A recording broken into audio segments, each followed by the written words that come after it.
On parle très peu des choses positives qui se passent en Tunisie, donc d'abord ça, et puis c'est une occasion de rencontrer d'autres femmes qui font des choses différentes mais toujours dans le même combat qui est l'éducation et la culture, et de trouver peut-être des synergies entre nous pour échanger.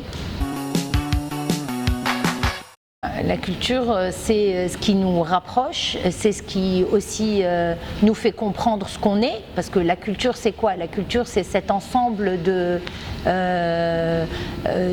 valeurs qu'on a, et c'est ce qui nous rapproche, mais c'est aussi ce qui nous éveille et ce qui nous donne un vrai pouvoir de réflexion.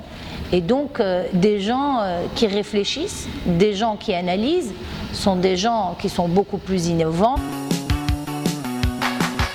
La jeunesse, c'est celle qui a le plus souffert des 23 ans de Ben Ali, parce qu'ils sont nés sous Ben Ali et ils ont aujourd'hui 20 ans sous Ben Ali. Donc pratiquement pas de culture. Puis c'est eux qui vont faire la Tunisie de demain. Donc c'est à eux qu'il faut expliquer, qu'il faut montrer que la culture est génératrice de richesse, que la culture est un outil très important de cohésion sociale, d'émancipation, de réflexion. C'est pour ça que c'est à eux que je parle. J'aime pas trop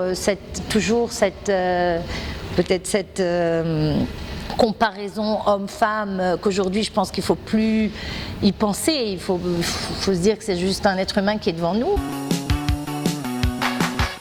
Le projet phare de cette année, c'est le projet dont j'ai parlé tout à l'heure, qui est le Centre des Arts et des Métiers de Jebel Samema, qui se trouve dans le gouvernorat de Kasserine, qui est une région très pauvre, et où justement il n'y a absolument aucun accès à la culture.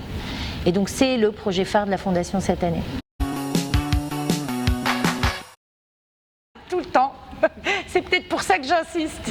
On pense que je suis tchèque, ou russe, ou croate, ou je ne sais pas quoi.